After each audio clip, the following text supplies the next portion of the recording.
সালের স্বৈরাচার বিরোধী আন্দোলন, আওয়ামী লীগের ফ্যাসিবাদীর বিরোধী আন্দোলনের যে ওয়ারেন্ট ছিল সেই ওয়ারেন্টে তারা আমাকে গ্রেফতার করে।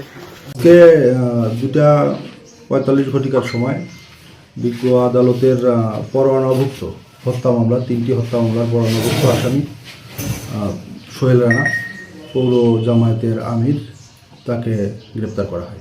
গ্রেপ্তার করে বিজ্ঞ আদালতে প্রেরণ করা হয়েছে।